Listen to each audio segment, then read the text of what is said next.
नमस्कार, दिल्ली न्यूज में आपका बहुत बहुत स्वागत है। चलिए देखते हैं आज की 15 फटाफट बड़ी खबरों को। पेपर लीक मामले पर शिक्षा मंत्री की प्रेस कॉन्फ्रेंस। नीट परीक्षा मामले पर केंद्रीय शिक्षा मंत्री धर्मेंद्र प्रधान ने प्रेस कॉन्फ्रेंस कर कहा कि इस मामले पर राजनीति न करें, जांच के लिए हाई लेवल कमेटी बना रहे हैं। सरकार किसी की भी हो गुनाहगार को छोड़ेंगे नहीं। जीरो एरर के लिए सरकार प्रतिबद्ध है। छात्रों का हित हमारी प्राथमिकता। परीक्षा को लेकर पटना से रिपोर्ट आई है, जल्द ही सारी जानकारी दे दी जाएगी। अरविंद केजरीवाल की जमानत याचिका पर फैसला सुरक्षित। आबकारी नीति घोटाले से जुड़े मनी लॉन्ड्रिंग मामले में आरोपित दिल्ली के मुख्यमंत्री अरविंद केजरीवाल की नियमित जमानत याचिका और मेडिकल जांच के दौरान पत्नी की मौजूदगी को लेकर दायर आवेदन पर बृहस्पतिवार को राउज एवेन्यू कोर्ट में सुनवाई हुई। अदालत ने याचिका पर विस्तृत सुनवाई के बाद बृहस्पतिवार को अपना फैसला सुरक्षित रख लिया। सुनवाई के दौरान ईडी ने केजरीवाल की जमानत याचिका का विरोध किया। ईडी की ओर से पेश एएसजी राजू ने कहा कि हर कोई जानता है आप पार्टी के मामलों के लिए सिर्फ अरविंद केजरीवाल जिम्मेदार है। एलजी ने जलस्तर में गिरावट पर जताई चिंता, लोगों से की पौधे लगाने की अपील। दिल्ली के उपराज्यपाल विनय कुमार सक्सेना ने देश में भूमिगत जलस्तर में गिरावट आने को लेकर चिंता जताई है। उन्होंने इसे लेकर लोगों से पौधे लगाने की अपील की है। एलजी ने इस स्थिति को सभी के लिए चिंताजनक बताया और कहा कि इससे पता चलता है कि हम धरती माता के साथ न्याय नहीं कर रहे हैं। उन्होंने लोगों से एक पेड़ मां के नाम अभियान में भाग लेने और एक पौधा लगाने का आग्रह किया। एलजी सक्सेना और केंद्रीय पर्यावरण, वन एवं जलवायु परिवर्तन मंत्री भूपेंद्र यादव ने मंत्रालय अधिकारियों कर्मचारियों द्वारा पौधे लगाने के कार्यक्रम में भाग लिया। यूएपीए के तहत अरुंधति रॉय पर मुकदमा चलाने की मिली मंजूरी। लेखिका अरुंधति रॉय और कश्मीर केंद्रीय विश्वविद्यालय के पूर्व प्रोफेसर शेख शौकत हुसैन पर गैर कानूनी गतिविधियां अधिनियम के तहत मुकदमा चलाने के आदेश के खिलाफ वामपंथी समूह ने गुरुवार को विरोध प्रदर्शन किया। दिल्ली के उपराज्यपाल वीके सक्सेना ने पिछले सप्ताह की शुरुआत में 2010 में एक कार्यक्रम में कथित तौर पर भड़काऊ भाषण देने के लिए रॉय और हुसैन के खिलाफ मुकदमा चलाने की मंजूरी दे दी थी। दोनों के खिलाफ यूएपीए आरोप हटाने की मांग करते हुए बैनर पोस्टर लेकर बड़ी संख्या में छात्र और सीपीआई एमएल के सदस्य अपना विरोध दर्ज कराने के लिए जंतर मंतर पर एकत्रित हुए थे। लू से दिल्ली में 14 की मौत, 118 मरीज अस्पतालों में भर्ती। स्वास्थ्य मंत्री सौरभ भारद्वाज ने दी जानकारी। दिल्ली के स्वास्थ्य मंत्री सौरभ भारद्वाज ने गुरुवार को कहा कि राष्ट्रीय राजधानी में लू के कारण कुल 14 लोगों की जान चली गई है और 118 लोग अभी भी अस्पतालों में भर्ती हैं। उन्होंने दावा किया कि पिछले कुछ दिनों में राष्ट्रीय राजधानी में तापमान 52 डिग्री सेल्सियस तक पहुंच गया है, जो पिछले 60 वर्षों में सबसे अधिक है। उन्होंने कहा पिछले कुछ दिनों में तापमान 52 डिग्री सेल्सियस तक पहुंच गया और यह पिछले 60 वर्षों में सबसे अधिक है। रात का तापमान भी 38 डिग्री सेल्सियस था। उत्तर भारत में लू से पीड़ित लोगों की संख्या बढ़ गई है। 310 लोगों को सरकार ने अस्पताल में भर्ती कराया और 112 को छुट्टी दे दी गई है। नीट और यूजीसी-एनईटी परीक्षा के मुद्दे पर दिल्ली में छात्र संगठनों का जमकर हंगामा।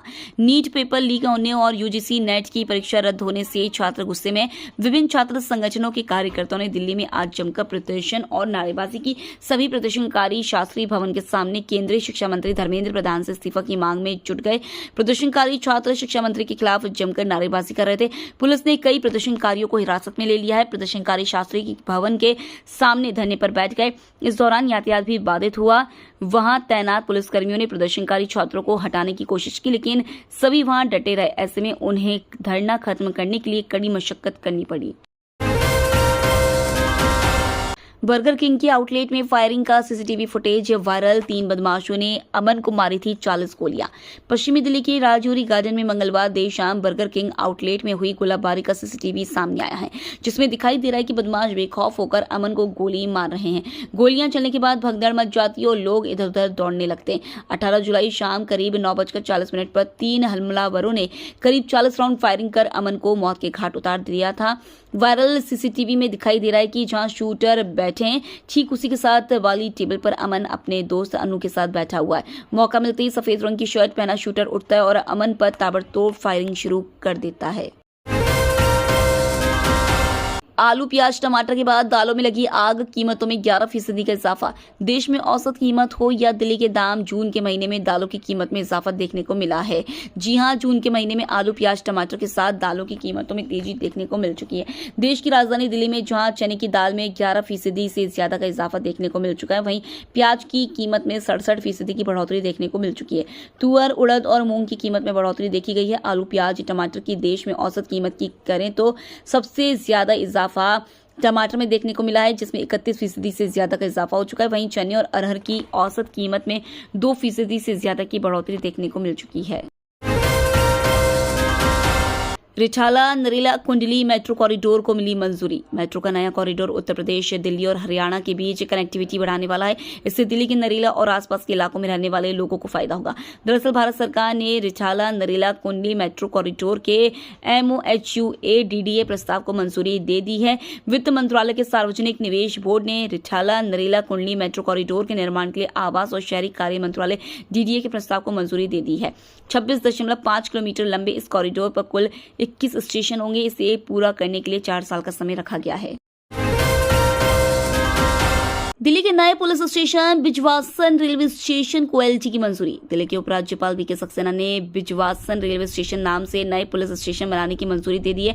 नया police station Delhi cantt police station की मौजूदा सीमाओं में बदलाव करके बनाया जा रहा है।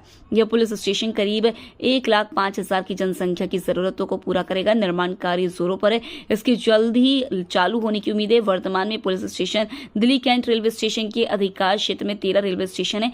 बिजवासन रेलवे स्टेशन पर नए पुलिस स्टेशन के निर्माण के बाद 13 रेलवे स्टेशनों में से 3 रेलवे स्टेशन यानी पालम, शाहबाद, मोहम्मदपुर और बिजवासन, जिनकी कुल लंबाई लगभग 9 किलोमीटर है।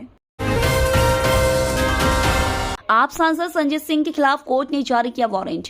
यूपी की एक अदालत ने आम आदमी पार्टी के सांसद संजय सिंह के खिलाफ जमानती वारंट जारी किया है। यह वारंट MP MLA कोर्ट ने जारी किया है। कोर्ट की ओर से जारी जमानती वारंट में संजय सिंह को 29 जून को कोर्ट में हाजिर होने को कहा गया है।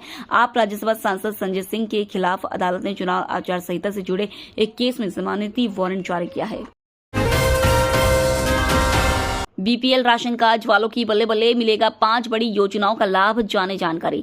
नमस्कार साथियों, आज हम आपके साथ केंद्र सरकार द्वारा संचालित विभिन्न महत्वपूर्ण योजनाओं के बारे में चर्चा करने जा रहे हैं। यदि आप BPL राशन कार्ड धारक हैं तो आपके लिए बहुत बड़ी खुशखबरी है, क्योंकि आप इन योजनाओं का लाभ उठा सकते हैं। यह योजना गरीब परिवारों के लिए एक वरदान है। इसके तहत BPL परिवारों को मुफ्त में आयुष्मान कार्ड बनवाने की सुविधा दी जाती है। इस कार्ड के साथ आप 5 लाख रुपए तक के निःशुल्क इलाज का लाभ उठा सकते हैं। यदि आपके पास पहले से BPL कार्ड है तो आपको केवल आयुष्मान भारत योजना के लिए आवेदन करना होगा और लाभार्थी सूची में शामिल होने पर आप अपना नाम जुड़वा सकते हैं। इंडिया पोस्ट के नाम पर ठगे जा रहे लोग, PIB ने किया आगाह। साइबर ठग लोगों को ठगने के लिए इंडिया पोस्ट के नाम से लोगों को मैसेज भेज रहे हैं। आपका पैकेज वेयर हाउस में पहुंच गया है, आपका एड्रेस अपडेट करें। इस मैसेज के साथ एक लिंक भी है जिस पर क्लिक करते ही आपका खाता खाली हो सकता है। ऐसे में PIB ने लोगों को आगाह करते हुए कहा है कि इंडिया पोस्ट इस तरह के मैसेज नहीं भेजता है। ऐसे मैसेज के लिंक पर क्लिक न करें। दिल्ली NCR में ग्लोबल ही नहीं लोकल वार्मिंग भी बढ़ा रही गर्मी, सामने आई ये वजह। साल दर साल बढ़ती गर्मी इस साल असहनीय हो गई है। 13 मई के बाद दिल्ली का अधिकतम तापमान 40 डिग्री से नीचे नहीं आया है, तो रात में भी लू जैसे हालात बने हैं। मई में 5 और जून में 6 दिन लू चल चुकी है। चिलचिलाती गर्मी और उमस ने भी त्राहिमाम की स्थिति उत्पन्न कर रखी है। हर जुबान पर यही शिकायत है। इस साल तो रिकॉर्ड गर्मी पड़ रही है। मौसम विभाग की माने तो इस स्थिति के पीछे पश्चिमी विक्षोभ का अभाव, वर्षा न होना एवं अल नीनो प्रभाव है। इसके अतिरिक्त इसे जलवायु परिवर्तन और ग्लोबल वार्मिंग के असर से भी जोड़कर देखा जा रहा है। लेकिन अलग अलग क्षेत्र के विशेषज्ञों से बात करने पर कई और वजह भी सामने आ रही है। एक्शन में PM मोदी सभी मंत्रियों को निर्देश। केंद्र सरकार की कैबिनेट बैठक में PM मोदी ने सभी मंत्रियों को कामकाज के तौर तरीकों से संबंधित नसीहत दी। उन्होंने सभी मंत्रियों को मंत्रालय के पुराने लोगों से जुड़े रहने का निर्देश देते हुए कहा कि पुराने अधिकारियों का अनुभव काम आएगा। इसके साथ ही उन्होंने मंत्रियों से अपने अपने मंत्रालय के सभी विभागों का दौरा करने की बात भी कही। तो ये थी आज की बड़ी खबरें। डेली खबरों से अपडेट रहने के लिए चैनल को सब्सक्राइब करना बिल्कुल न भूलें। धन्यवाद।